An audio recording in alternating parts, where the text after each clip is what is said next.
Rick, it's so good to see you today. I'd like to ask you a few questions about caregiving for your wife. Can you tell me how long it took you to realize that there was an issue with your wife's memory? Well, it didn't take me very long. Mary had spinal stenosis and scoliosis, and our doctor referred us to the neurologist, Dr. Holliv, in Albany, where we lived. And it turned out that he was a Alzheimer research neurologist and had his own clinic. And in treating Mary for the spinal stenosis, he recognized that she had Alzheimer's, so he checked her and gave her a number of tests, and we learned that she had the Alzheimer's. After you got the diagnosis, what kind of follow-up did you have with that particular physician, with the neurologist? Oh, we had regular meetings with the neurologist, and he immediately put her on Aricept, and we would visit with him periodically. Okay. Now, did he give you any ideas about community resources that might be helpful, activities to fill the day? Did he make any referrals for you? Not really, because in the beginning, Mary was quite normal. She engaged in her activities, she drove the car, and it was very early on that she was diagnosed. So that was a good thing. And it really didn't disturb me that she was diagnosed, because I felt it was a good thing, because we were early enough to get any help that was available for her. Wonderful. Rather than letting her finding out later when she was into it and then have to find the help. Great. Well, when did you find that you needed to change activities with her? When did you feel that driving was no longer appropriate, where perhaps she couldn't go to her regular activities anymore? Well, with the driving, that was about the third year after she was diagnosed. One day she called me from Albany and says, "I don't know how to get home." So I said, "Stay there and I'll come down and you can follow me home," which we did. And then I sold the car. And Mary really had no objections to me driving her everywhere and her being with me when I went somewhere. But she was still able to get out on her own at that time to visit a friend or so. Now, you moved from Albany to Connecticut. What made you decide to do that? Did that have anything to do with Mary's diagnosis? Oh, absolutely. Mary continued to decline, and about the third or fourth year, when we would go riding, because she enjoyed driving in the car, so we would drive from 3 to 5 hours a day. I would take her out in the morning, we'd drive through the country and stop for lunch, or in the afternoon we'd go out again. And it was my way of entertaining her. And then she started at a certain time banging on the window and screaming and becoming very upset, etc., and hallucinating a little bit, so that was the beginning of her real decline. And I arranged to get 2 women through the Alzheimer's Association office in Albany, which was a wonderful office. And in fact, I went there for a 6-week course, which was 2 sessions a week. There were about a dozen participants, and the moderator had slides and a book, and we went through the whole regimen of the Alzheimer's, what would happen with the decline, etc. And so you were well prepared with I education. was, and I also had looked at, there was a Alzheimer's group with people that met, the caregivers met, but I only went there once or twice because I didn't find that helpful. I was more interested in getting the information so I could work and make sure I went to the doctor properly, etc. So the education was more important to you than the support group. That's correct. And it's different. Some people Yeah. enjoy the support groups, and for others, it's Mm. not helpful. Yeah. But that's good to know Yeah. that they're available out there. Oh, absolutely. And I think that it's important that they are there. Yeah. Mm-hmm. Yeah. But again, being in Albany, I was lucky to have the Alzheimer's Association right there, the office, where here in Ridgefield, et cetera, it's, when I first moved here, I tried to find the Alzheimer's Association office, et cetera, and I couldn't find it. It was Hartford.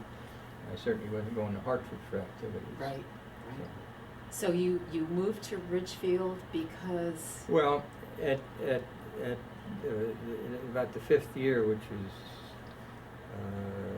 2006, I recognized that Mary was declining, and I felt that I have 3 daughters living in the area. 2 live in Ridgefield, and 1 lived in Mount Kisco, and I felt it important to get some help that way without being a burden to them. So my daughter and her husband rehabbed a condo in Ridgefield, Mm-hmm. and we moved there.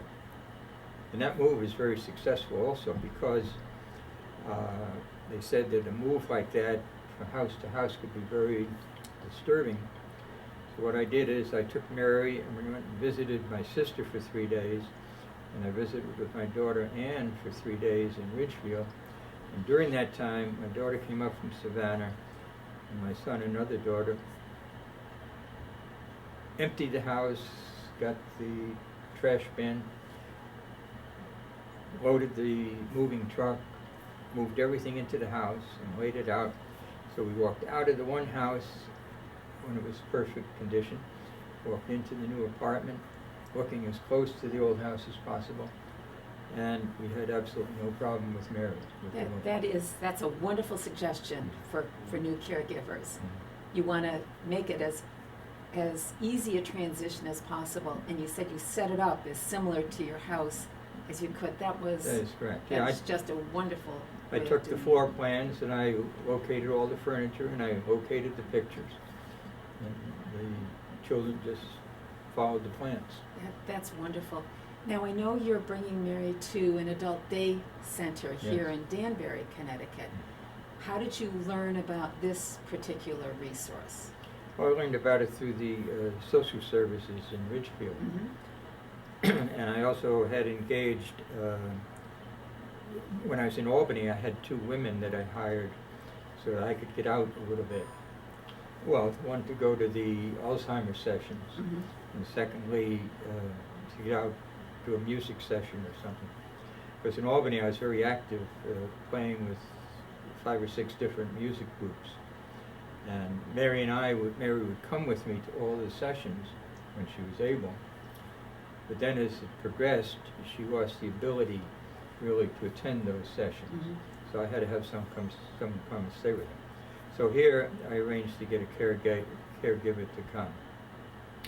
And but then I learned about the Almost Home. And the first time I brought her, she didn't like it. She wouldn't stay. And the second time she wouldn't stay.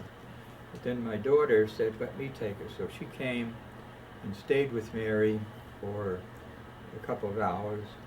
And then she came again, and Jim suggested that we just put her on the bus. We did, and ever since then she comes 3 days a week.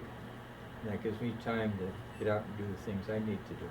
What I found interesting was you said, when we were talking with Mary together at coffee time, you said, Mary, you come to your club and I go to my Founders Hall for my activities. Yes. And she smiled. Yes. She really responded to that. Yeah. So I can see that this is a meaningful activity for her. Oh yes, and I think it's an important one because when she's with me 4 days a week, she's just with me Mm-hmm. all day long, from morning till night. When she comes here, she gets some diversion. Mm-hmm. And at times she's been upset when she's here, but at times she's upset at home too, has Right. been. Right. And with those upset periods, then what I would do is I would write down a statement of all the things that she had done, and then I would bring that to the doctor, because I found that if I went to the doctor, I would forget half the things. And also, when I got in the doctor's office, I wouldn't know the proper words to try to describe what was going on. So by writing them down and bringing that and handing it to the doctor, it was a basis for beginning the discussion of what was going on and what we should do to correct it. Now, you're seeing a doctor here. Are you seeing a neurologist again? Oh, a neurologist, A yes, neurologist, yes. okay. And that you find has been helpful? Oh, at the Danbury For follow-up. Neurological. Wonderful. Yes. Wonderful. Now, if you had anything to share with new family caregivers, what advice would you give them? Well, I think the most important thing is that my advice to any caregiver is that the first person they got to take care of is themselves. And why is that? Because if they get sick or so, then it doesn't do the person with the Alzheimer's any good. And it's a very stressful thing. Personally, the stress for me was anxiety and worry about, was the things that I was doing the right things for Mary? Mm-hmm. Was there something more I could be doing to help her? And that stress really was, I would say, fairly severe.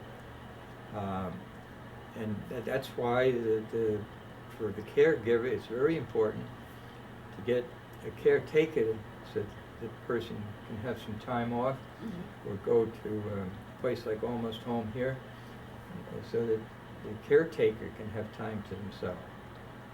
So that you can regroup, recharge your batteries, Absolutely. so you're ready to go on. Yes. Yeah. I think that's Yeah. very good advice. Because with a person with Alzheimer's, sometimes Mary will stay awake and will go to bed at 9 o'clock, but we'll be up and down, because she's up and down until 4 or 5 o'clock in the morning. Yeah. And for me personally, when I go to bed, I fall dead asleep. So when I get awakened like that, it's very stressful to me. Mm-hmm. Mm-hmm. We didn't talk anything about legal issues. Early on, when Mary was diagnosed, did you pursue some advice from legal counsel?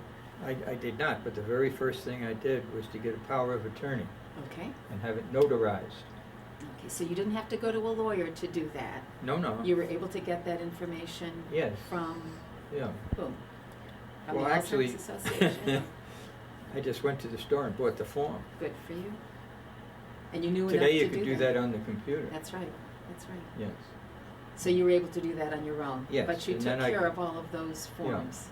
And then I got the power of attorney, and then I got the medical forms that give permission to me to handle her medical affairs. Okay. And you signed them and she signed them? Yes. That's wonderful. Good. That's a Yes, good because alternative. shortly afterwards, she has now no ability to sign anything. That's right. That needs to be done early on, doesn't it? And just this week, I tried to get her name on my bank account, and they insisted that I had to have a notarized original power of attorney in order to just get her a bank account with me. And you've had it? Yes, I have. Yes. Good for you. Well, Dick, we really appreciate this. And Mary is a very lucky woman that she has such a loving husband. Well, Mary is wonderful. Oh, one further thing I would say. One of the biggest things in dealing with Mary that we've learned is to look her in the eyes when talking to her. We would have a family dinner, and after a short while, Mary would say, "I want to go home." And what I realized was that she was sitting there completely left out, because the conversation was going between my children. So what I say to them is, when you're talking to me, you have to look at Mary. Even though you're talking to me, you have to look at Mary. And they do that now. And now Mary's happy to stay as long as the dinner is progressing.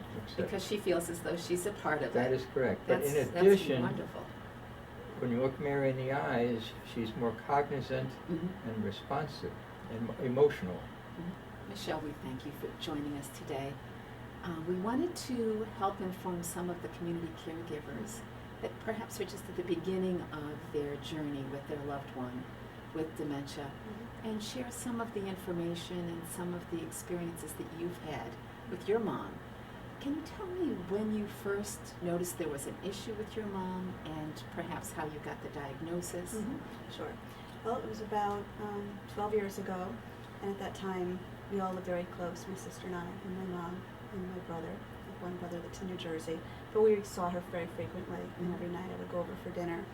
And we kind of noticed she started repeating stories. That was the first thing that gave us a clue that something wasn't right. And she would just forget things, and they were kind of subtle at first, but then when you would be sitting at the dinner table and she would tell you the same story 5 minutes later, we all kind of started realizing there's something wasn't right. So I think we picked up on it fairly quickly, and we started, I think, with her primary doctor, and she was 67 years old at the time. So I don't know if I was necessarily thinking Alzheimer's at that point, but of course there are many other reasons that it could have been. So, but we knew definitely she needed to be seen, so he deferred her to a neurologist. We went to a local neurologist, and they did that test that they do for everyone, and she really struggled with it. And the diagnosis came from our primary doctor a couple days later. So it was kind of surprising, because at that point, I think 12 years ago, while Alzheimer's I think was prevalent then, people really didn't talk about it, or maybe there wasn't such an awareness, and you always thought, well, it's not going to happen to me. But now, realizing since the diagnosis that everybody you talk to now, there's a connection in some way, shape, or form to someone they know. So many of us have been touched by dementia, whether it's Alzheimer's or another form of dementia. So that was about 12 years ago. Now tell me what you did after you obtained the diagnosis. Were you referred to anyone for additional support or any additional help, any education? I think at that point there was kind of a phase where it was, she was in denial, obviously, and she said to the doctor, the neurologist at first, you don't know me. You're saying I work out, I go to aerobics, and you don't know me. But obviously her way of coping with it at first was the denial, and so it was a little tiptoeing around for a while. We didn't really say the Alzheimer's word. We kind of just, my dad was still here at the time. He just passed away 3 years ago. So it was more just kind of getting the family together. Maybe we don't have to do anything now, but we need to keep an eye on this. And she wasn't ready, obviously, for an almost home situation or any kind of services, except just to keep a close eye. And we really did not talk about it, I don't think. We just kind of tried to tiptoe around and just make sure she was safe, and trying to educate my dad, who really was a little bit in denial himself about it, obviously, and what does this mean for the future, and where do we go from here. But my sister and I were very local, so I would stop by every day and make sure things were okay. And it wasn't, things kind of rode for a while like that, but then the progression of it, although for the past 12 years it's been very gradual, in the beginning it was kind of, things changed quickly. Was she put on medication early on? Not right away, because it took a little while till we started seeing some behaviors that were hard to manage. I think right away we probably started the Aricept, which there's really no way to tell. I think it did help, because I think in 12 years she's been very gradual. But shortly thereafter, when she started with some, she took my pocketbook and, things, some paranoid behaviors, and she would get angry. Then she started a mild Zoloft, and it took a while to tinker with it. And I think that's when people say to me, they have somebody with a recent diagnosis and they're overwhelmed. I think the medication is key, because while you can't cure the Alzheimer's, you can make the behaviors more manageable for everyone, and try not to, just keep them on an even keel, because that's, you don't want to upset them. Right. You don't want the shower to be traumatizing. But at that point, when it was time, we did take her back to the neurologist. Say, okay, now we're at a different point now. And at that point, I still don't think we even really talked openly with her, because she wasn't ready. She was pretty closed off to it, but when she started walking out of the house and would walk in the middle of the street, and my father would be unaware, and the neighbors would call and bring her home, and she would say, "Well, I'm walking on the yellow line. I just don't understand why everyone's so upset with me." Yellow line, oh dear. So things like that. I said, "Okay, Dad, Yeah. we have to do something," and we got her on, mild antidepressant and a very mild medication to keep her on an even keel, and that really helped a lot because she became a little combative. Was your dad dealing with her with your support, Mhm.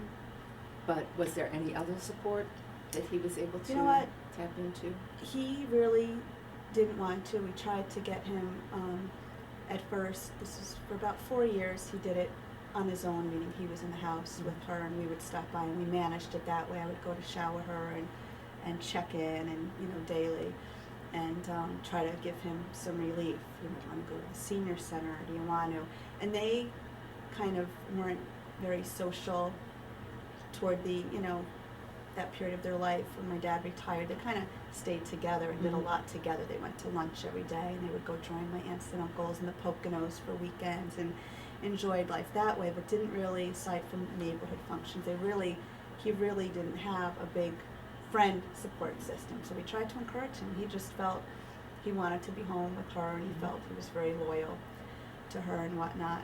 But about 8 years ago, I purchased my parents' house and moved in, and we built an in-law apartment just to try to give him a little reprieve. And then we found out about the caregiver respite program through the state, which allowed a couple days for her to come here, which was a battle for her initially because she was still able to vocalize her opinions then, and obviously at that point in the illness, it was different. She wanted to be home, but she basically just would walk circles through the apartment and try to get out, and it was just too much for my dad. And if he wasn't going to go anywhere, we realized we need to get her somewhere to So give him a break. when you brought her here, when she first started coming here, she was resistant. Yes. What stopped that resistance, or how long did it take before she felt comfortable here at this adult day center? It really didn't take long at all. I was kind of surprised.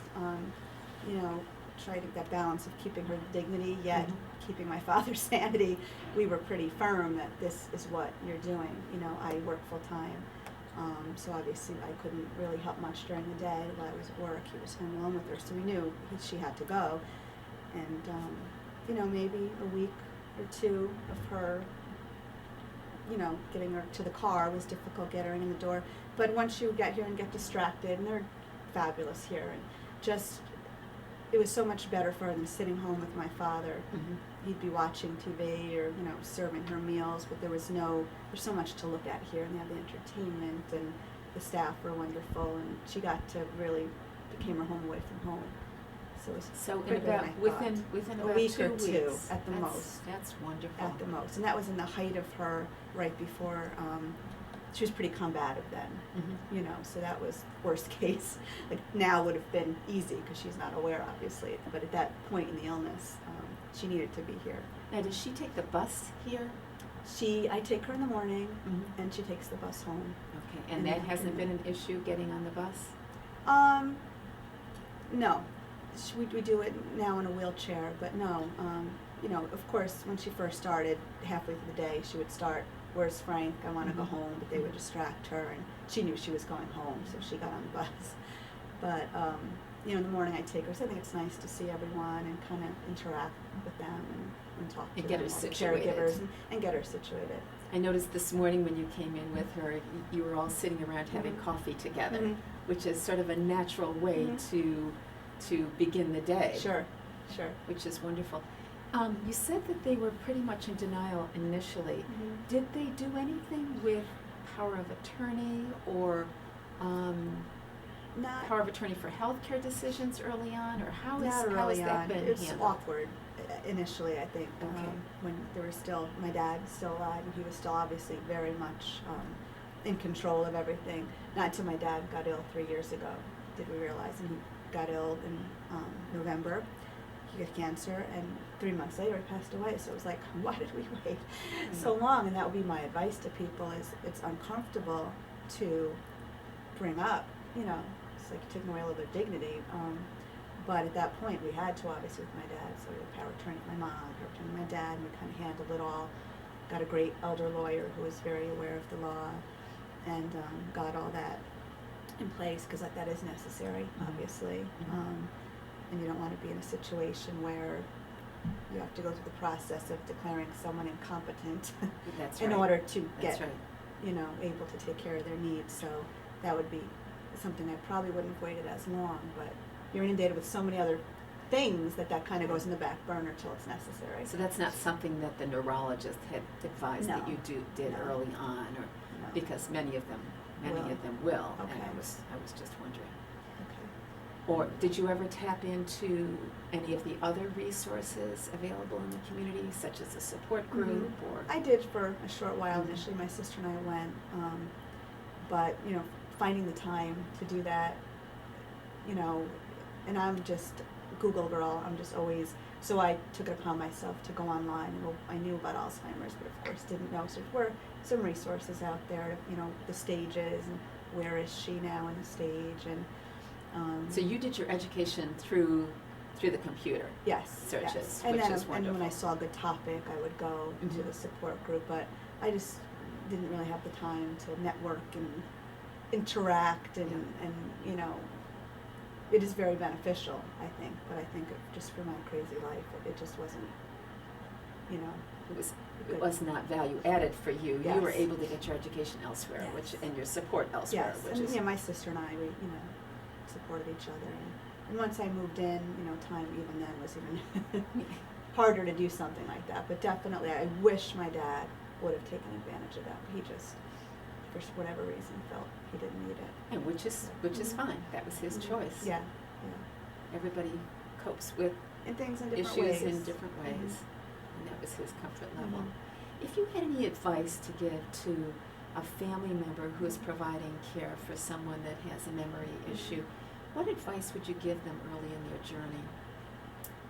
Well, although I didn't take advantage of that, I would definitely recommend early on to just get a support group if you don't have one, or get a network or people you can turn to, and just to throw ideas back and forth about, you have this person, like my mother, became a point when she was unable to really do things for herself. Well, what do you do with them? Mhm. What kind of practical things can we do together? And someone that was very, she was a great mom and always kept a clean house and very tidy, and would stop and pick up lint on the floor as she was walking if she saw something. She was just that kind of person. I would give her a basket of towels, and she would just sit, and they wouldn't be perfectly folded, but and that's something that I didn't think of at first. I went on one of the websites and listed ideas, like, give her, these are things that are natural to them, and those things that were so familiar stay with them the longest, so that kind of thing. Just to get a group together so you can share ideas and share resources, because, you can't do it all alone, you can't think of it all yourself, and you're so mired down with just the day-to-day necessary things of feeding and showering and whatnot. Do you have a set routine for the day for Yes. your mom? Why Yes. is that important? It is very important, obviously, for them. They like to, right now, not as much, because she just goes with the flow. I mean, I feed her, I potty her, and she just doesn't speak anymore. She lost her ability to speak, but there's still a quality of life there, because she interacts in different ways, and she'll kind of laugh, and especially with the children, the babies in our family, and my daughter, she still knows that you have to be gentle and appropriate. So she not enjoys so much. that. She enjoys that, and that's something that was she was, a great grandmother. She has many grandchildren, but back when she was a little more cognitively there, that routine was key in keeping things to go smoothly, because she knew, there was going to be a shower before we had breakfast, and she knew what was coming. Just like with a small child, routines are important, and not only for their benefit, but for yourself as well, because it's obviously a lot of extra work involved, that you need to kind of keep things the same as much as you can, And they're not bored with routine, they're reassured, I think, with routine. Yes, consistency, with dementia. and absolutely. Because they can learn new routines as long as you stick with that routine. Yes. That was very wise on And your part. surroundings, and Mhm. just be careful not to try to throw any surprises in. Right. Um, But the family continues to visit. She continues Mhm. to find pleasure in Yes. seeing the babies. And Yes, she does. Yes, she does. That's wonderful. Although she lost her verbal skills, she kind of babbles a little bit. She will, sometimes she's just right on. I don't know where it comes from, but I'll tuck her in at night and I'll say, "Good night, Mom, I love you." And she'll say, most of the time, she'll say, "I love you too." Mhm. But it's not like she's repeating me. It's like she knows that's an appropriate response. Right. Or she'll know if I ask a question, she'll know to maybe say yes or maybe say no. Like the sound of the question, like, "Do you want to go to the store?" She'll know, oh, that's the question in her head, and she'll reply. Right. Like some of those things are just right there. Because they were overlearned I guess behaviors. I guess so, yeah. and that still is. It's Normal that ball of yarn communication. that's unraveling. That's been there the longest, Mhm. and that's what she'll hold on to the longest. But there is a big quality of life. And when I go to the neurologist, I know their heart are in the right place, but they don't really get to see the full person. Right. And he'll say to me, "Don't you think it's time she goes in a nursing home? I think you've done your share. My mother-in-law had this. I know what it's like." And I'll say, "No." I said, "You see her now. She's dozing in the chair, but you don't see her. She's not just sitting, sleeping all day. She'll laugh, and she's strong as an ox. Mhm. She has this strength that's incredible. And she will sometimes come out with something that's appropriate and respond. So there's still a little piece of who she was there, So that's Now, when you're at home with her, how do you manage your sleep and your routine? Mhm. Do you have a Thankfully- caregiver? No. Or, no. No, she comes here every day, and I'm home at night. And thankfully, when you put her in her bed or you put her on the couch, she stays there and doesn't, those wandering. I think She's not walking the yellow line anymore. no, and I think every stage has its pluses, if you can call them pluses, but has their challenges. And now, obviously, it's progressed, and it's, she doesn't have her verbal skills, but it is easier and it's physical Mhm. more so now. But the fact that she's not trying to get out the door or being combative is a blessing in that sense, and that she doesn't know anymore what's Mhm. happening, because that was hard in the beginning. When she knew I have Alzheimer's, and that's heartbreaking. But then it progressed. Every part of it has a challenge, and you have to kind of regroup and say, all right, well, this is new. What are we gonna do about this? And find resources and tweak the meds, or I could have a caregiver come in, but right now I think we're managing okay. And this place is just a blessing, because I that's don't know. So you'd what say I would she's do. in the late middle stage I or think so. early late stage? I at think this so. point. Yeah, definitely. And she's still able to benefit. That's wonderful. Yeah, definitely. Well, we appreciate your input. Well, thank you. Michelle, Thank that's you. so Appreciate all you nice. do to bring an awareness, because it's, people need to know where to go. And that there are resources out there. Absolutely, absolutely. And we're very lucky in Connecticut because we do have that respite Mhm. care program. Yes. We have money Yes. to tap into in Connecticut, and all states don't have Mhm. that. And it's necessary. But it's something that Necessary. people nationwide should look into Mhm. in their individual states Mhm. to see whether or not they have a program like that. Definitely. You're dealing with a situation where you get time on your own, and you are blessed with a place called My Second Home. Can the two of you tell me about that? What you like about it, what you experience every day, what goes on, and your freedom too. I'd like to hear it. Well, that's a description of our worlds. Since we moved from Maine back to Westchester County, primarily because of this intergenerational adult center in Mount Kisco called My Second Home, and we knew about it 6 or 7 years ago, and then my son and daughter-in-law, who live in North Stamford, went over and checked it out too, and I looked online. And at the time, we had lived in Connecticut before, so I was looking in Connecticut for a similar place that had a day center and adjacent to a children's day center, because Jenny likes children so much. And there was nothing in Connecticut that I could find, and nothing in New York State like My Second Home at the time. And this is 6, 7 years ago. And so I said, well, we got to move. Although we just built a new house in Cape Elizabeth, Maine, and Jenny designed a good part of it, we had to move. The disease had started to show itself, and she did all the packing for our house, and did a lot of work, putting things in boxes and cushioning things and the like. And then by the time we got down we had moved, she found greater difficulty in making decisions and arranging things in the house. She did, but I could see she didn't have the touch and the vision that she had before. And then she started in my second home. Initially, like most people, didn't want to go there and rejected it, and then she finally went, and she got well acclimated, and she goes with a bus. They have a fleet of 4 or 5 buses, and they pick up all the attendees and drop them off in the morning, and then drop them off in the afternoon. She gets picked up at 8 o'clock and dropped off anywhere between 3:30 and 4. And it's been a godsend. She likes it. She's developed friends there. Doesn't know their names necessarily, but she surely knows their faces, and she laughs with them, so I'm told, and eats with them every day. She smiles. And she has a good time. She loves to sing, and they have a lot of music. She was just singing in the car to a 50s CD, tapping her hands and everything. So that's my world.